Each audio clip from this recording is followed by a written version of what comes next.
Olá pessoal, tudo bem com vocês? Sejam muito bem-vindos ao canal. Eu sou a professora de Física Laís Correia e se você gosta de conteúdos de Física ou está se preparando para algum concurso ou vestibular que tenha Física no edital, já se inscreva aqui no canal, ative as notificações porque aqui você encontra a resolução de questões de Física todos os dias. A questão do Enem do ano de 2019 é a questão número 91. A questão diz assim: astrônomos medem a velocidade de afastamento de galáxias distantes pela detecção da luz emitida por esses sistemas. A lei de Hubble afirma que a velocidade de afastamento de uma galáxia em quilômetros por segundo é proporcional à sua distância até a Terra, medida em megaparsec, MPC. Nessa lei, a constante de proporcionalidade é a constante de Hubble, H0, e o seu valor mais aceito é de 72 km por segundo por megaparsec. O parsec é uma unidade de distância utilizada em astronomia, que vale aproximadamente 3 vezes 10 elevado a 16 metros. Observações astronômicas determinaram que a velocidade de afastamento de uma determinada galáxia é de 1440 km por segundo. Utilizando a lei de Hubble, pode-se concluir que a distância até essa galáxia medida em quilômetros é igual a...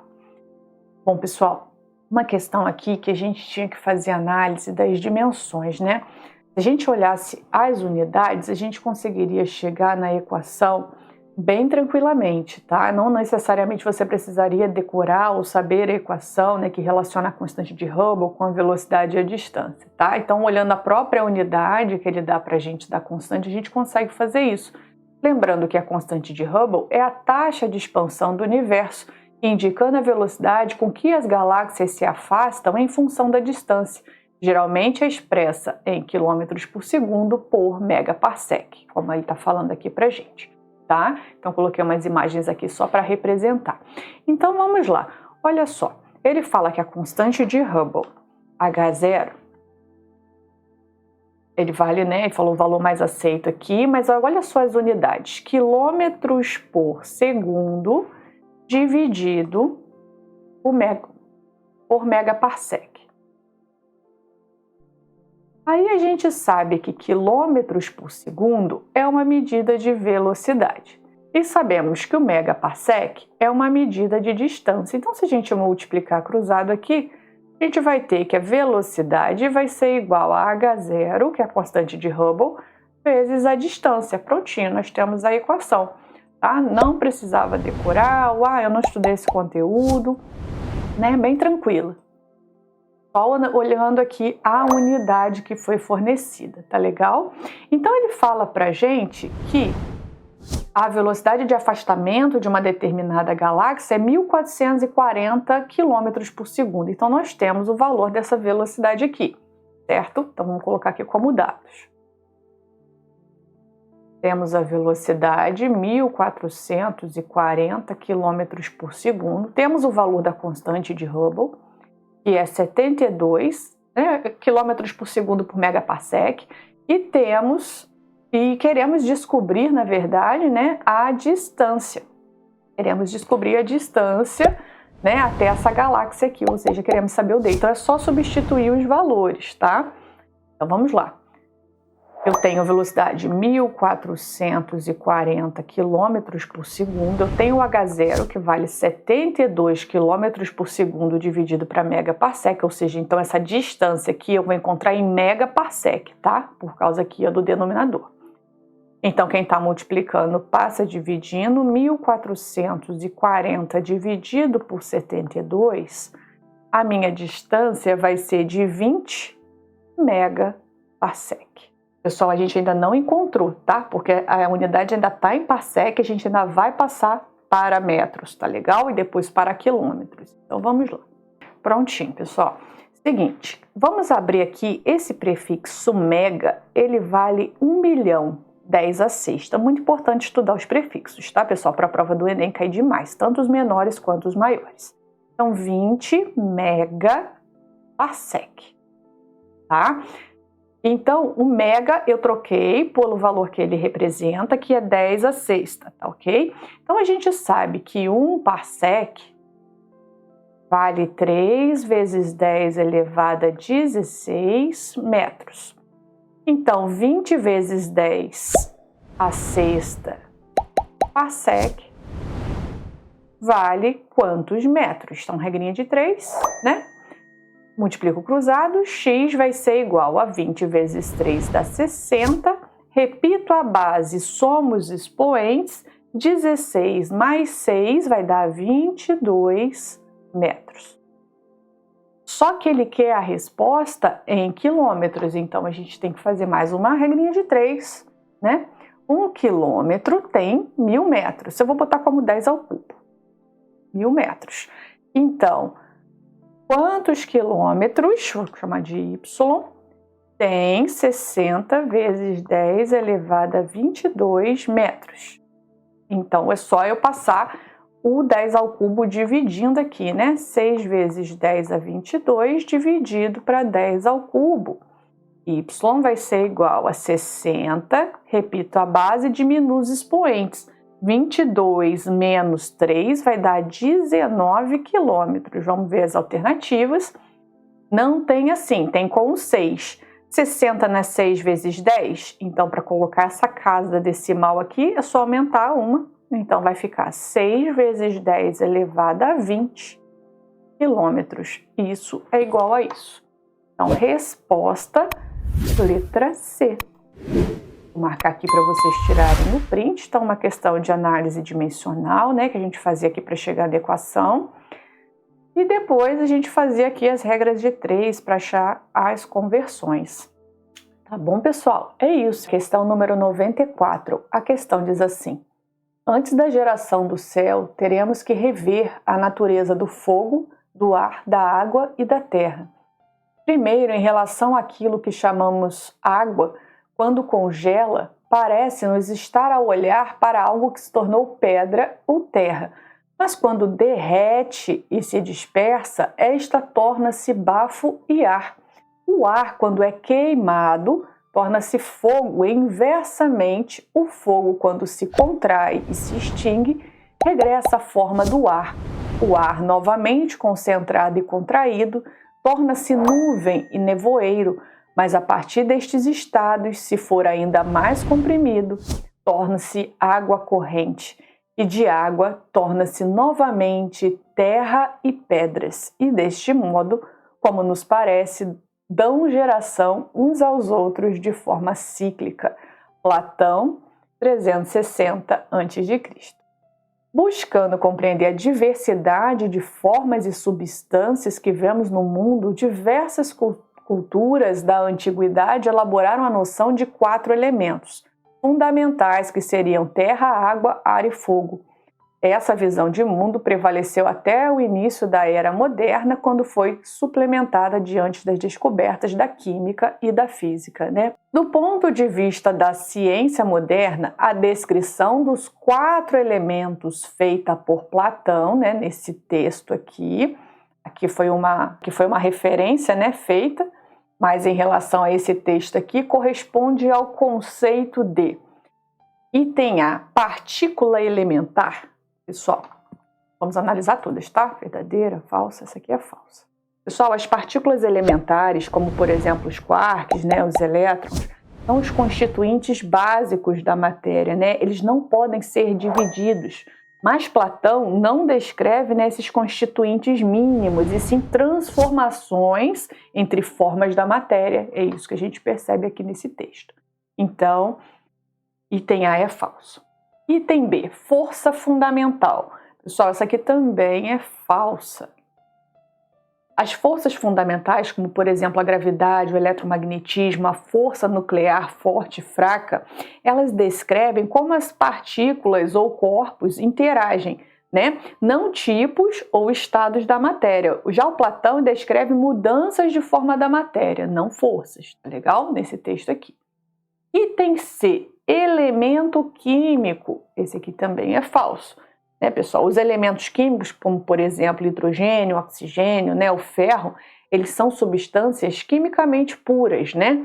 Platão, ele não fala ali de substâncias puras, mas de formas observáveis da matéria, né? Então, a correspondência não é direta aí nesse caso. Fase da matéria.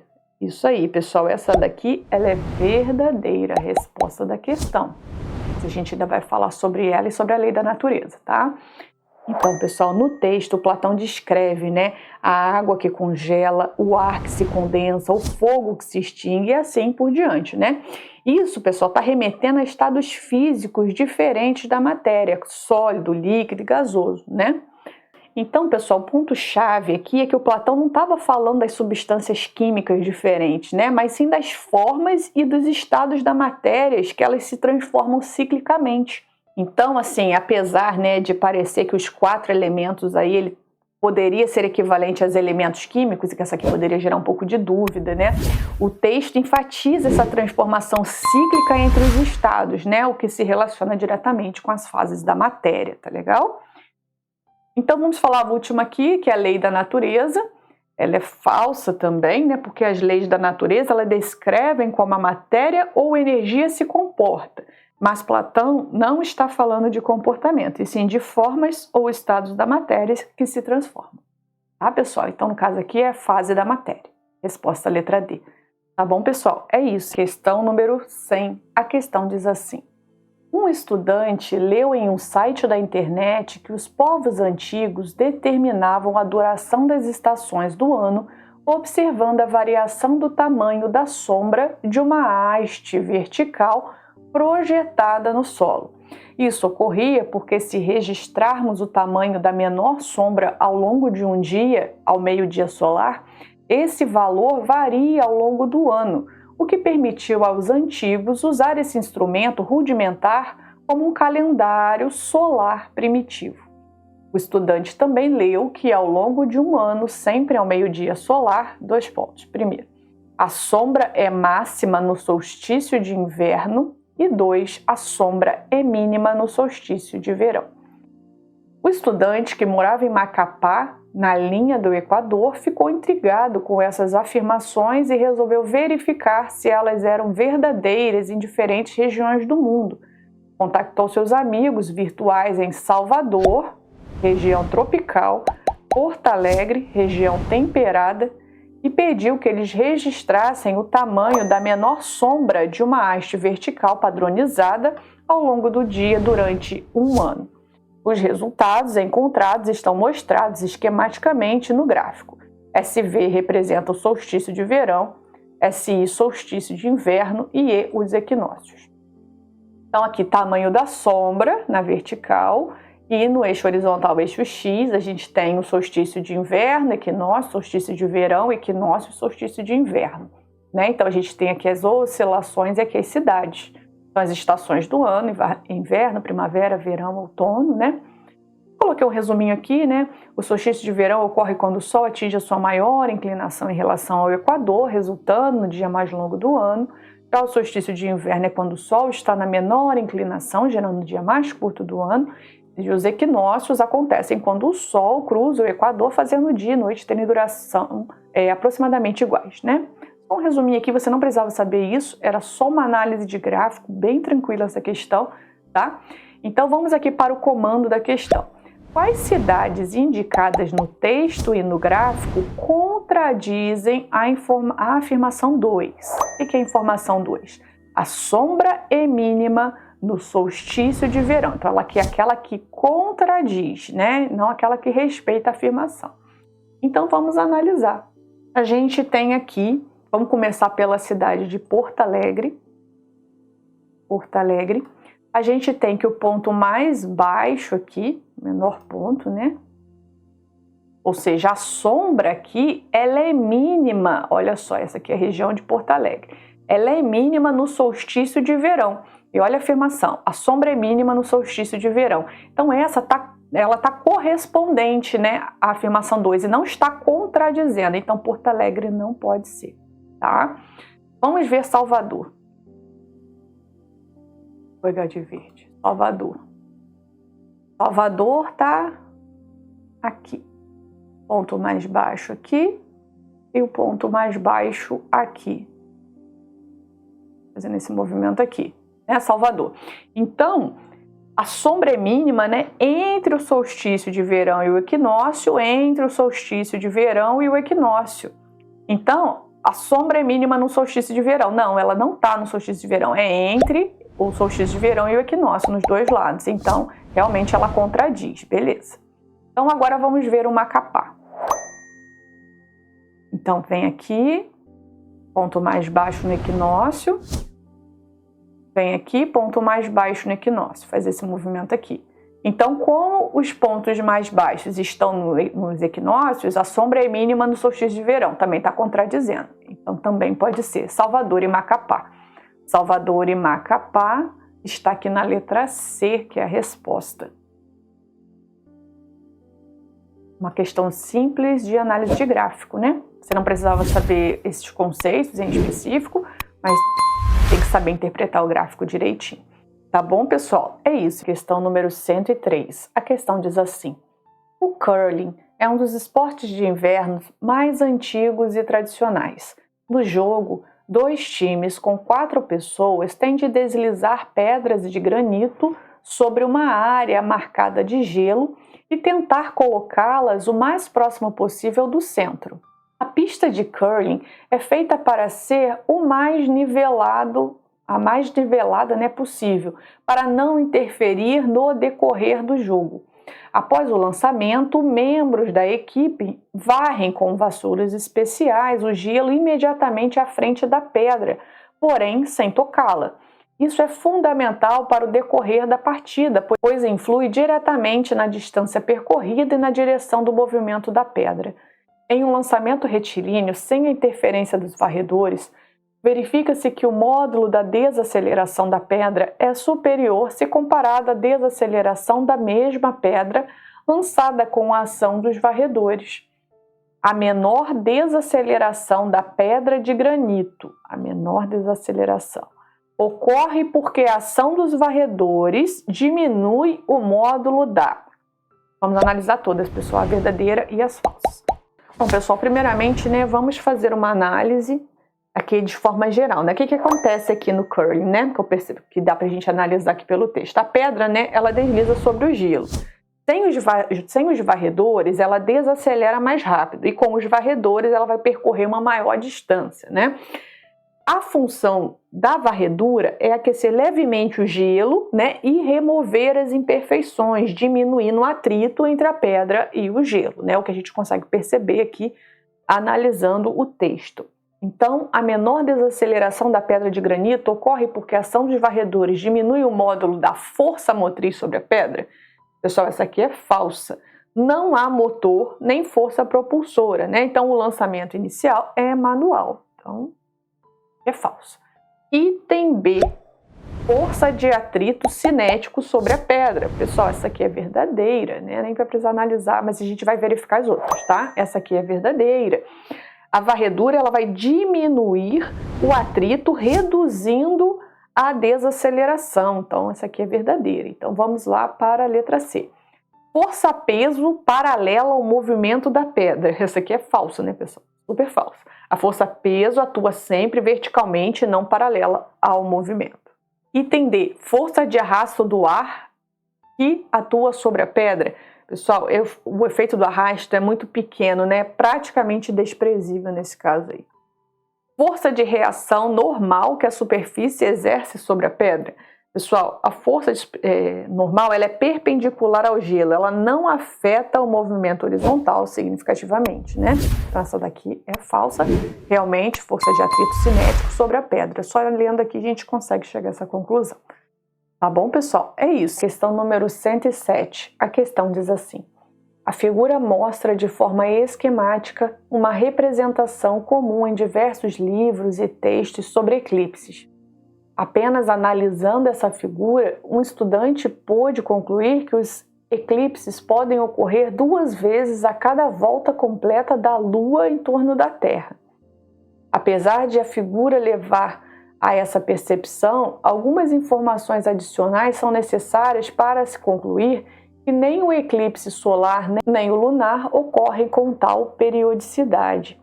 A periodicidade dos eclipses ser diferente da possível percepção do estudante ocorre em razão de... Acabei copiando 2 vezes, né? Então, o comando da questão já li aqui. Então, vamos lá analisar a verdadeira e as falsas, tá? Então, item A. Eclipses noturnos serem imperceptíveis da Terra. Pessoal, essa tá falsa, né? Mesmo que o eclipse lunar aconteça de noite, ele ainda ocorre, tá? E a percepção não muda o fato dele existir. A limitação pode ser visual, não orbital, tá legal? Item B. Planos das órbitas da Terra e da Lua serem diferentes. É isso aí, essa é verdadeira. Pessoal, a órbita da Lua ela está inclinada em relação ao plano da órbita da Terra ao redor do Sol, né? Por causa dessa inclinação, a Lua normalmente passa acima ou abaixo do alinhamento necessário para o eclipse, evitando que eles ocorram em todas as luas novas ou cheias, tá legal? Então, por causa dessa questão aí da órbita da Lua estar inclinada em relação ao plano da órbita da Terra, então essa questão, item B, que é verdadeira, plano das órbitas da Terra e da Lua serem diferentes. Item C, distância entre a Terra e a Lua variar ao longo da órbita. Pessoal, essa é falso, né? A variação da distância muda o tamanho aparente da Lua, né? E do Sol, no caso aqui é o afélio e o perigeu, né? E afeta também se um eclipse for total ou anular, mas não impede a ocorrência dos eclipses em termos de alinhamento. Então, essa aqui é falso. Item D, eclipses serem visíveis apenas em parte da superfície da Terra. Essa aqui também é falsa, né? Isso afeta quem consegue ver o eclipse, mas não a frequência com que ele ocorre, né? A periodicidade depende do alinhamento orbital e não da questão da visibilidade. Item E. O Sol ser uma fonte de luz extensa comparado ao tamanho da Lua. Essa aqui também é falsa, pessoal. O tamanho aparente do Sol afeta se o eclipse será total, parcial ou anular, né? Mas não impede a ocorrência dos eclipses. Então, realmente, a periodicidade dos eclipses é diferente da possível percepção do estudante, ocorre em razão de planos das órbitas da Terra e da Lua serem diferentes, tá bom? Bom, pessoal, é isso. Questão número 109. A questão diz assim: um foguete viaja pelo espaço sideral com os propulsores desligados. A velocidade inicial v tem módulo constante e direção perpendicular à ação dos propulsores. Então, tá aqui os propulsores, né? Então, ela faz 90 graus aqui em relação à ação dos propulsores, conforme indicado na figura. O piloto aciona os propulsores, né? Então ele vai acionar os propulsores aqui para alterar a direção do movimento quando o foguete passa pelo ponto A. E os desliga quando o módulo, ele vai desligar depois os propulsores, quando o módulo de sua velocidade final é superior à raiz de 2v, o que ocorre antes de passar pelo ponto B. Ele está falando que antes de passar pelo ponto B, ele vai ter uma outra velocidade, que é a raiz de 2 vezes o módulo de v, e ele vai voltar a ficar constante, tá bom? Então, em algum momento, aí, quando os propulsores forem acionados, ela vai começar a fazer um movimento, né? Que a gente vai fazer aqui, mais ou menos. E depois ela vai manter a velocidade constante, tá? Então, é isso que a gente vai ter que ver aqui. Então, no ponto A. Lembrando que a gente vai ter aqui o acionamento da velocidade na vertical, mas a gente ainda vai ter movimento na horizontal. Então, vai ficar tipo um movimento oblíquo. Então, eu tenho aqui, por exemplo, V, aqui em A. Então, se eu tiver aqui o próximo pontinho, eu vou continuar tendo V, do mesmo tamanho. A gente pode chamar de Vx, né? Porque está na horizontal. Então, na horizontal, Vx sempre vai ser igual a V, que é o módulo aqui da velocidade inicial. Mas, quando ele aciona os propulsores, eu vou passar a ter uma velocidade Vy. Então, a gente faz ela aqui para baixo. Começa pequenininha, depois vai aumentando. Vou fazer mais uma aqui. Então, o que acontece? Aí vem Vx com o mesmo módulo aqui. Vai chegar numa hora, pessoal, que o Vx vai ser igual ao Vy. E aí vai ser um quadrado perfeitinho, né? Vamos colocar que esse momento seja aqui, porque ele falou que é antes de chegar em B. Por que eu quero igual? Por causa do valor que ele me fala que ele começa a chegar constante. Se a gente fizer por Pitágoras, olha só, aqui que vai ser a resultante. Aqui mais ou menos que vai ser a resultante, tá? Então, por exemplo, se Vy passa a ser V aqui e Vx é V, qual seria a velocidade resultante? A minha velocidade resultante seria ao quadrado, hipotenusa ao quadrado, igual a soma do quadrado dos catetos. Então, Vr igual a 2V ao quadrado, Vr ao quadrado, né? Igual a raiz quadrada de 2V ao quadrado, sai o quadrado aqui de dentro, Vr vai ser igual a raiz de 2V. Então, é justamente essa velocidade que ele chega aqui, é quando as duas velocidades estão iguais. Então, ela vai estar apontando para B e ele vai desligar os propulsores, ou seja, a velocidade vai passar a ser constante a partir daqui. Então, o movimento vai ser mais ou menos assim. Uma parábola, né? A parte de parábola, o movimento vai ser tipo uma parábola até aqui e depois uma reta, né? Até o final. Até depois de B. Vai ser uma reta, certo? Então, ele vai vir fazendo esse movimento, alterando a sua velocidade, e depois vai ser uma reta. Resposta letra C. Aqui, por exemplo, é uma reta, ou seja, tudo constante aqui e depois tudo constante aqui. Aqui e depois altera aqui. Não, porque a partir daqui tem que ter um momento é constante, né? Então, essa aqui descarta, essa aqui também descarta, como o negócio vai fazer esse movimento. Essa daqui também, ó, toda reta, toda constante o tempo todo, não. Então, ela vai fazer esse movimento aqui, parabólico, né, mantendo a velocidade em x, aumentando em y, até chegar nesse módulo de velocidade, elas vão ser iguais, mantendo constante, até ele ligar os propulsores novamente. Tá bom, pessoal? É isso. Questão número 115. A questão diz assim: em uma residência com aquecimento central, um reservatório é alimentado com água fria, que é aquecida da base do reservatório e a seguir distribuída para as torneiras. De modo a obter a melhor eficiência de aquecimento com menor consumo energético, foram feitos alguns testes com diferentes configurações, modificando-se as posições de entrada de água fria e de saída de água quente no reservatório conforme a figura. Em todos os testes, as vazões de entrada e saída foram mantidas iguais e constantes, então não está interferindo nada da vazão aí. A configuração mais eficiente para a instalação dos pontos de entrada e saída de água no reservatório é, respectivamente, nas posições. Bom, pessoal, uma questão somente de análise mesmo, né? A gente tem aqui que a água fria tem que entrar por essa posição aqui, né, que a gente vai escolher. Quando ela entrar nesse reservatório, aqui a gente tem um elemento aquecedor, ele não fala como vai aquecer essa água, mas a gente sabe que ela vai ser aquecida.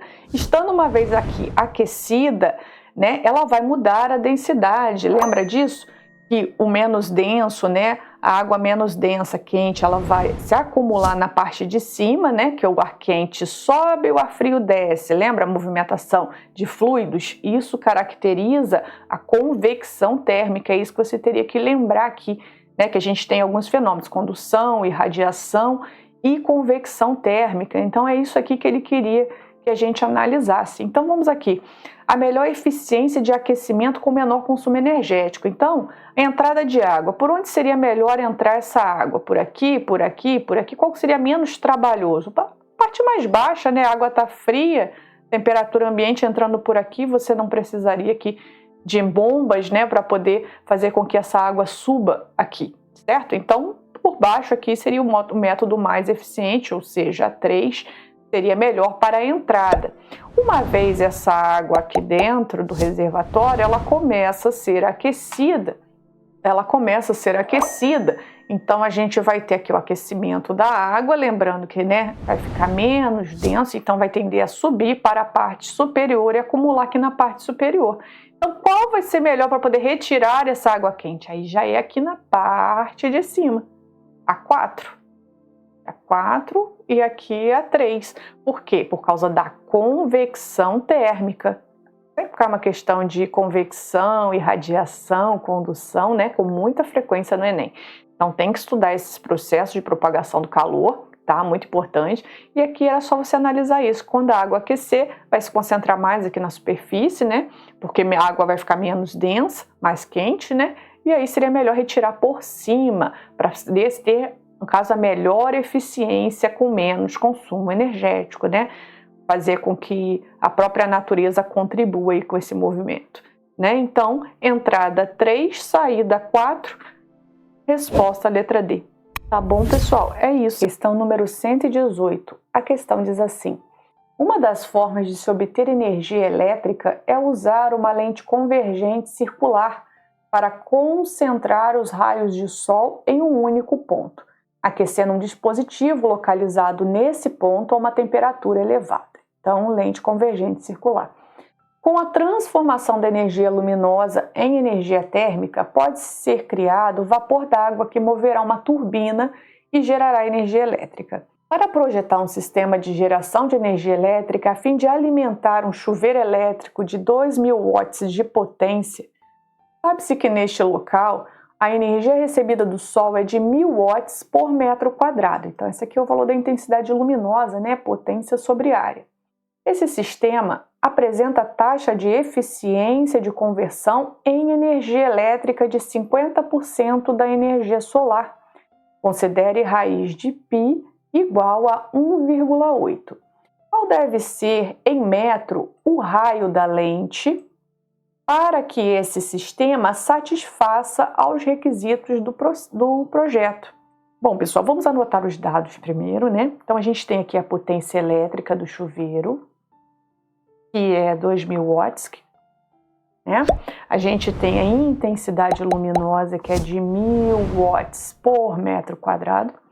A gente tem a eficiência, que é o rendimento de 50%, que é 0,5, né? Que a gente não pode botar assim na equação. Temos o valor de raiz de π, que é 1,8. Então, pessoal, para isso a gente tem que começar fazendo uma análise com esse rendimento aqui, tá? O rendimento, a equação do rendimento, é dada pela potência elétrica dividido pela potência solar. Muito interessante que a gente descubra essa potência solar para poder descobrir a área correspondente. Então, o rendimento, que é 0,5, vai ser igual a potência elétrica dividido pela potência solar. Se eu multiplicar cruzado, 0,5 da potência solar é igual a 2.000. Potência solar vai ser igual a 2.000 dividido para meio. A minha potência solar vai ser de 4.000 watts. Então, muito cuidado para você não aplicar a potência elétrica lá na equação da intensidade, tá? Então, prontinho. A gente pode fazer agora por regra de 3 ou pela equação. Vou fazer pelos dois para vocês verem como que fica. Se você lembrasse da equação, intensidade igual a potência sobre área, se não lembrasse era só olhar aqui, watts é medida de potência, metro quadrado é medida de área. Então, intensidade igual a potência sobre área, você pode jogar. 1.000 é igual a potência, aqui tem que ser solar, tá? De 4.000 sobre a área, então a gente multiplica cruzado, 1.000A igual a 4.000, A igual a 4 metros quadrados. Então, essa é a área aqui. Ou você pode fazer por regra de 3. Se é 1.000, tá? Se é 1.000 watts a cada 1 metro quadrado, 1.000 watts a cada 1 metro quadrado, a gente tem que 4.000 watts é X. Então, X vai ser igual a 4 metros quadrados, tá? Então, a forma de descobrir a área você pode fazer pela fórmula ou por regra de 3 simples, tá? Prontinho, uma vez tendo a área, e ele fala que a lente convergente é circular, então a área do círculo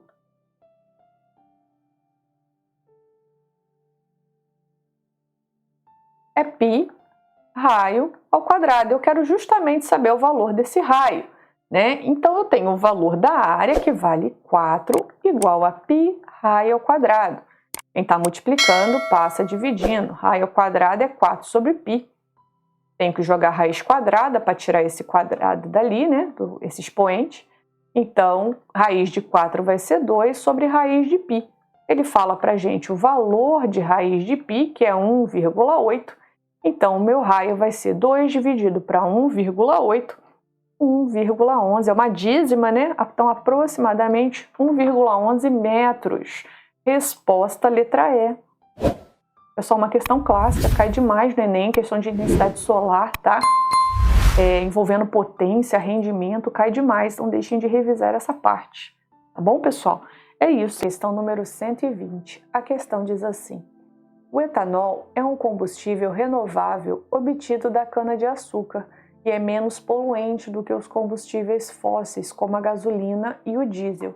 O etanol tem densidade de 0,8 gramas por centímetro cúbico, massa molar de 46 gramas por mol e calor de combustão aproximado de menos 1.300 kJ por mol. Com o grande aumento da frota de veículos, tem sido incentivada a produção de carros bicombustíveis econômicos que são capazes de render até 20 km por litro em rodovias, para diminuir a emissão de poluentes atmosféricos. O valor correspondente à energia consumida para que o motorista de um carro econômico movido a álcool percorra 400 km na condição de máximo rendimento é mais próximo de. Bom, pessoal, aqui é uma questão que a gente vai ouvir assim, bastante regra de 3, né? Então vamos fazer aqui, vamos começar. Então a gente sabe que os carros são capazes de fazer 20 km por litro. Então eu tenho aqui 20 km, 1 litro. E 400 quilômetros, que é o que ele está pedindo, vai gastar quantos litros, né? Então vamos lá, 20 vezes x, 20x, 400 vezes 1, 400, corta, x igual a 40 sobre 2, x igual a 20 litros de álcool. Só que a gente está vendo aqui que a densidade, né, do etanol, do álcool, é 0,8 gramas por centímetro cúbico. Então, o volume aqui está em centímetros cúbicos, então a gente precisa converter. Então, eu sei que 1 litro tem 1.000 centímetros cúbicos. Então, 20 litros vai ter Y, né? Vamos mudar aqui, que a gente está fazendo outra regra de 3. Y vai ser igual a 20.000 centímetros cúbicos de volume, né? Então, agora a gente pode usar a equação da densidade, né? Densidade é igual a massa dividido pelo volume. Então, a densidade, ele me fala que é 0,8 gramas por centímetro cúbico, igual a massa que eu quero descobrir dividido pelo meu volume de 20.000. Então, a massa que vai sair aqui em gramas vai ser 16.000 gramas de etanol. Aí agora a gente pega essa relação aqui, ó. 46 gramas por mol, né, com um calor de combustão de 1.300 kJ por cada mol. Então vamos lá. Mais uma regrinha de 3. Aqui não precisava usar muita equação não, só da densidade mesmo, né? Que é bem simples. Então, aqui a gente vai fazer mais uma regra de 3. Então, eu tenho 46 gramas, né, de etanol a cada 1 mol. Isso corresponde ao valor aproximado de 1.300 kJ de energia. 1.300 kJ de energia, tá? O calor de combustão aqui. Então, porque é 1 mol aqui, 1 mol aqui. Então, essa relação é direta. Aí é só eu vir aqui colocar os 16.000, sempre massa embaixo de massa. Eu quero descobrir a energia, vamos chamar de Z. Multiplico o cruzado, 46Z igual a 16.000 vezes 1.300, vai dar 20.800.000 dividido por 46. Z vai ser aproximadamente 452.173,9 joules, né? Quilojoules. Então, se a gente for olhar as alternativas, está em megajoules, porque aqui no quilojoule não tem nenhuma. Então, mega, o prefixo quilo é 10 ao cubo, o prefixo mega é 10 à sexta. Então, eu preciso de mais 3 casas aqui, ó. Eu vou puxar essa vírgula aqui, 3 casas para a esquerda, então eu aumento mais 3 aqui, ó. Então, vai ser aproximadamente 452. Aí eu acrescentei mais 3, tinha 10 ao cubo aqui, mais 3, 10 à sexta, então megajoule. Resposta letra B. Marcar aqui para vocês tirarem o print, tá bom, pessoal? Então, olha só, se aqui tem quilo, é 10 ao cubo, e eu gastei aqui mais 3 casas aqui puxando essa vírgula, 10 ao cubo vezes 10 ao cubo dá 10 à sexta, que é igual ao mega, tá? Então, por isso que eu troquei aqui para mega. Então, eu ignorei essas casas aqui, puxei mais 10 ao cubo, e aí ficou aproximado, bom? Bom, pessoal, é isso. Questão número 124. A questão diz assim: em 2014, iniciou-se em São Paulo uma séria crise hídrica que também afetou o setor energético, agravada pelo aumento do uso de ar-condicionado e ventiladores. Com isso, intensifica-se a discussão sobre a matriz energética adotada nas diversas regiões do país. Sendo assim, a necessidade de se buscarem fontes alternativas de energia renovável que impliquem menores impactos ambientais. Considerando essas informações, qual fonte poderia ser utilizada? Item A.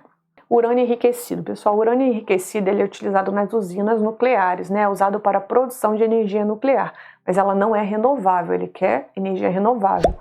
Carvão mineral. Pessoal, carvão mineral é um combustível fóssil altamente poluente e não renovável, né? Então também é falsa. Deixa eu ir colocando aqui. Gás natural, pessoal, ele também é fóssil, embora ser menos poluente que o carvão ou diesel, ele não é renovável. Óleo diesel, né, um combustível fóssil altamente poluente e não renovável. Então, sobrou aqui a biomassa, né, que é verdadeira, é uma fonte renovável, derivada, né, pessoal, de matéria orgânica, ou seja, restos de plantas, resíduos agrícolas, né? Ele gera energia com menor impacto ambiental. Então, a resposta é o item E, biomassa. Tá bom, pessoal? É isso. Questão número 132. A questão diz assim: um professor percebeu que seu apontador a laser de luz monocromática estava com o brilho pouco intenso. Ele trocou as baterias do apontador e notou que a intensidade luminosa aumentou sem que a cor do laser se alterasse. Então, a cor não altera. Sabe-se que a luz é uma onda eletromagnética e apresenta propriedades como amplitude, comprimento de onda, fase, frequência e velocidade. Dentre as propriedades de ondas citadas, aquela associada ao aumento do brilho do laser é... Bom, pessoal, coloquei aqui uma imagem só para a gente relembrar algumas coisas, né? Então, a amplitude da onda é do ponto mais alto até a linha de base, ou do ponto mais baixo até a linha de base. Nós sabemos que o comprimento de onda lambda é a distância de uma crista a outra crista, de um vale a outro vale, ou entre dois nós não consecutivos. Aqui estão os nós, né? Que é um nó. Então, entre dois nós não consecutivos, nós também temos uma onda. Então, aqui é um lambda, né? A gente também pode ter a distância de um vale a outro vale, ou entre dois nós não consecutivos, tá? Então, a onda se propaga com velocidade, ela possui uma determinada frequência, onde a gente consegue determinar, né, a relação pela equação fundamental da ondulatória, que é velocidade igual a comprimento de onda vezes a frequência, né? Essas grandezas estão relacionadas, tá legal? Então, aqui só para a gente fazer relembrar rapidinho aqui essa relação. Então, ele fala assim: dentre as propriedades das ondas citadas, aquela associada ao aumento do brilho do laser. Bom, pessoal, analisando aqui primeiramente o texto, né? Então, o professor percebeu que ao trocar as baterias, né, o brilho do laser aumentou, mas a cor não mudou, né? Então, o brilho da luz, ela está relacionada à intensidade da onda luminosa, ou seja, né, a energia transportada pela onda. Já a cor da luz, né, ela está relacionada ao comprimento de onda ou à frequência. Como a cor não mudou, comprimento de onda e frequência permanecem constantes. Tá? Então, essas observações aqui anteriores já é importante, tá? Só de analisar aqui. Então, vamos lá. Item A, amplitude. Isso aí, pessoal, essa aqui está verdadeira, né? A intensidade da luz, ela está diretamente relacionada à amplitude da onda eletromagnética. Quanto maior a amplitude do campo elétrico, maior a energia transportada pela onda por unidade de área e tempo. Ou seja, mais intenso ou brilhante é o laser. Então, relacionou a brilho, relaciona logo a intensidade da luz e a amplitude, tá bom? Então, quando a gente aumenta a amplitude, aumenta o brilho, mas não altera a cor. Mas vamos analisar as outras, tá? Item B, frequência, eu já falei lá no início, essa aqui é falso, né? A frequência determina a cor da luz, e se ela não mudou, né, no problema, então aqui não está relacionado ao aumento do brilho. Item C, fase da onda, também é falso, né? A fase está relacionada ao deslocamento temporal da onda, não ao brilho. Item D, velocidade da onda, né? A velocidade da luz no meio, pessoal, ela é constante e não afeta a intensidade visual do laser. Então, essa aqui é falsa. Item E, comprimento da onda, como eu falei anteriormente, né? Como a cor não mudou, o comprimento de onda também não muda. Tá bom? Então, realmente, amplitude. É muito comum no Enem cair questões relacionadas a esse assunto. Então, é muito importante aí você estar revendo esses conceitos de velocidade, comprimento de onda, frequência, amplitude, né, intensidade luminosa, que isso costuma cair bastante. Tá bom, pessoal? É isso. E se você chegou até o final desse vídeo, não deixe de se inscrever no canal, ativar as notificações, deixar o seu like. Isso vai nos ajudar a produzir cada vez mais conteúdos como esse. Muito obrigada, forte abraço, até a próxima questão.